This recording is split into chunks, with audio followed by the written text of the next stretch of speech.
Depuis le décès de ma femme, les choses n'ont pas toujours été simples, mais je tenais bon. Heureusement, mon boulot d'informaticien nous permettait de joindre les deux bouts. Fallait dire que j'avais trouvé une combine plutôt efficace. La nuit, je piratais les entreprises de ma ville. Et le jour, j'étais appelé pour résoudre les problèmes.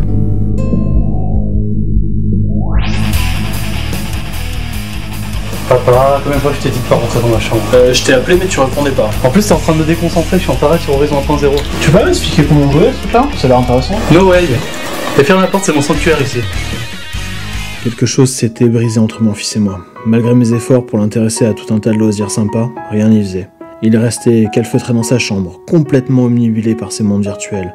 La relation père-fils que je m'efforçais de reconstruire semblait être éteinte pour toujours.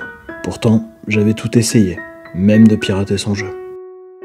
Ce soir, je décidais de sortir ma dernière carte. J'allais créer un avatar sur le même jeu que Théodore, et tenter une approche dans son monde, avec ses codes. Théodore, je suis ton père. Mais pourquoi tu cries comme ça? Mais parce que c'est trop la honte. Je me suis classé dans les 3 premiers. Je l'ai fait pour toi. Aucun ado ne jouera avec moi avec ses parents. Tu me laisses pas respirer. Théo, écoute-moi. T'aurais jamais dû faire ça. T'aurais dû rester avec les vieux et faire des trucs de vieux.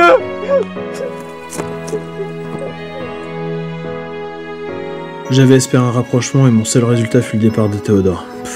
J'avais échoué sur toute la ligne. Je ne comprends plus mon fils. En fait, je crois bien que je ne comprends plus les jeunes tout court. Comment pouvait-il se laisser dévorer par ces mondes virtuels au point de négliger tout le reste? Refusant de baisser les bras, je commençais à me documenter sur la psychologie et la sociologie, histoire d'être en phase avec mon époque. Lorsqu'un jour, je reçus un courrier pour le moins inattendu. Papa, comme t'as pas l'air de consulter tes mails, je t'envoie un courrier de vieux. Comme ça, je suis sûr de t'avoir. Finalement, je suis retourné sur Horizon 1.0, mais pas en tant que joueur. Je suis devenu maître du jeu. C'est un boulot payé avec du vrai argent. Je suis indépendant et je ne te dois plus rien maintenant. J'aimerais juste que tu te connectes une dernière fois avec ton avatar ringard, parce que je rêve de te bannir de mes propres mains pour te remettre à ta place de papy. Signé Judge Dead. Peut-être était-ce naïf de ma part, mais je voyais en ce courrier un espoir, une sorte de main tendue de mon fils, et j'étais fermement décidé à la saisir. Puisqu'il était maître du jeu, alors nous allions jouer. Un jeu vieux comme le monde, le jeu du chat et de la souris. Désormais, je serais Tenchirok le hacker et lui, Judge Dead, le maître du jeu. Il ne saurait rien de mon identité, mais moi je saurais que derrière ce masque et cette voix transformée par un micro se cache mon fils. Et c'est tout ce qui compte pour le moment.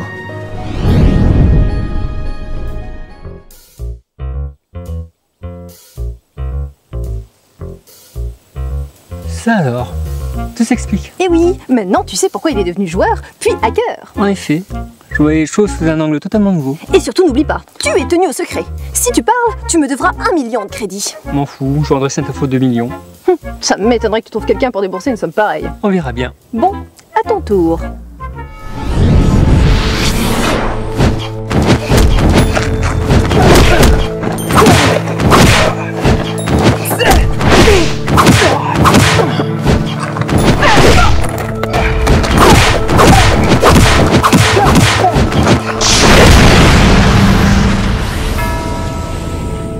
Fascinant.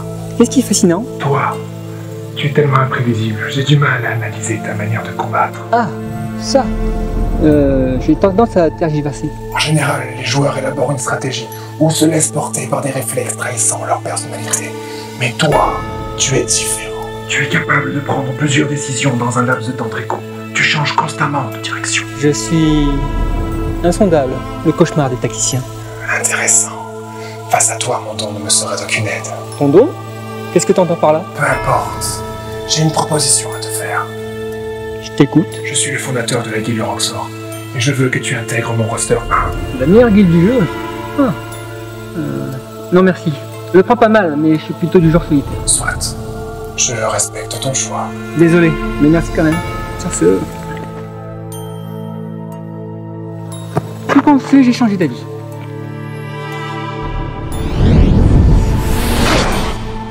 Quoi? C'est tout? C'est déjà pas mal. Mais je croyais que tu me révélerais un truc plus radical, genre la kryptonite pour Superman. Tu es la messagère de la guilde de justice, pas vrai? En quelque sorte, oui. Dans ce cas, contente-toi de leur apporter mon expertise. Tu dois être Oméga Zell? Salut faible femme. Ah, tu es sûrement là pour une capture d'écran. Eh bien écoute, c'est mon jour de bonté, viens par là. Bah les pattes, je viens de la part de Saphir. Est-ce qu'elle a pu se délecter de ma brillante performance? Pas du tout, elle avait bien mieux à faire. Quoi? Mais elle était censée me conseiller sur ma classe légendaire? précisément pour cette raison qu'elle a fait appel à moi. Et tu es? Ruby, la sœur de Saphir. Oh Seigneur Dieu, une deuxième comme elle. En fait, nous sommes 3. Je suis la plus jeune, Saphir est arrivée en deuxième, et tu dois connaître notre aînée de réputation. Son avatar s'appelle Myst. Myst? La première joueuse de l'Empire à avoir occupé la place de numéro 1? Exact. Et elle est actuellement en train de coacher Fantôme pour son duel. Fantôme? Coaché par une fille? Une fille qui a eu l'occasion d'affronter Spectre à plusieurs reprises. Mais trêve de digression. Ouais, t'as raison. Bon alors, quelle classe légendaire est-ce que tu me conseilles? Parce que il me tarde d'aller débloquer tout ça. Désolé de vous interrompre, mais Gaïa l'invocatrice demande audience. Très bien, cette affaire est prioritaire, nous nous occuperons de ton cas plus tard. Depuis quand cette morue joufflue de Gaïa est prioritaire sur moi?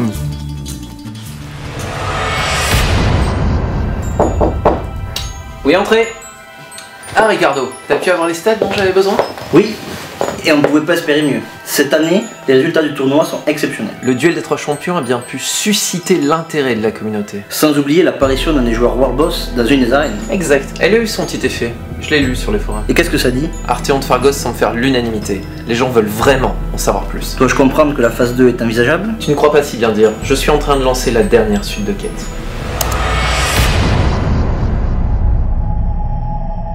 Oh Lydrien, le moment est venu de terminer ta mission. Ce monde est devenu trop instable. Les mortels s'enlisent dans une guerre perpétuelle.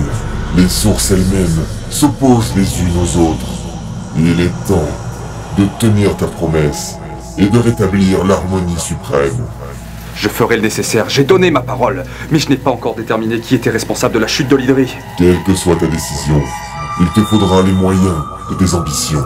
C'est-à-dire? Tu devras vaincre ceux que tu auras choisis comme adversaires, quels qu'ils soient. Mais tu oublies les sources?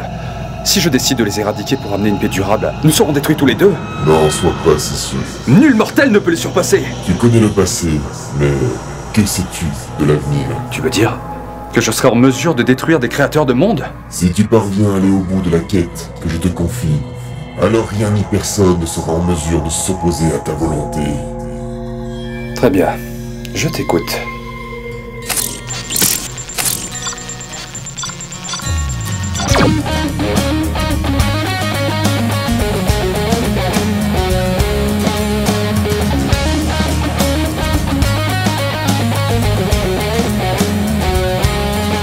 Hier soir comme d'habitude, j'ai très peu dormi ce matin comme d'habitude. Mon clavier AZERTY est tatoué sur mon front, on m'a joué mon menton. Mon perso immobile m'attend depuis longtemps.